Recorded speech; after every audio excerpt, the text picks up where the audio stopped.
Mga awit 91.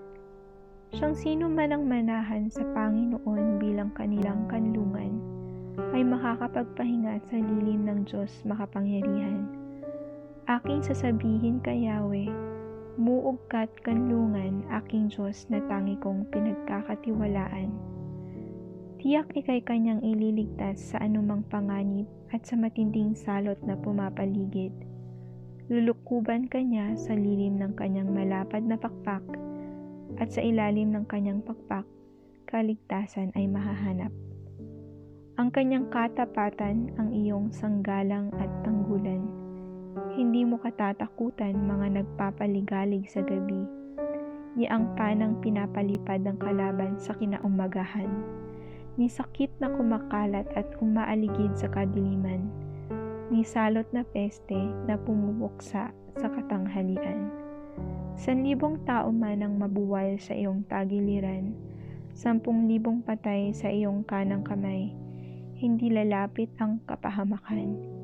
Ika'y magmamasid at manunood lamang, at makikita ang masasamang tao at kanilang kaparusahan. Kung iyong sabihin, ang Panginoon ay aking kanlungan, at gawin mong lugar ng iyong tahanan ang kaitaas-taasan, walang kapahamakan ang sasalubong sa iyo, walang sakuna at pinsala ang lalapit sa iyong tahanan. Tatagubilinan niya ang kanyang mga anghel na naitalaga sa iyo, nabantayan ang lahat ng gawain mo. Kanilang kamay ang mag-aalalay sa iyo, upang paa mo di tumama sa bato. Mga ahas at leon ay iyong tatapakan. Ang mabagsik na leon at serpiente ay iyong yayapakan. Dahil mahal niya ako, sabi nga ng Panginoon, ililigtas ko siya, ipagtatanggol ko siya, sapagkat ako'y kanyang kinikilala. Mananawagan siya sa akin at madali ko siyang sasagutin.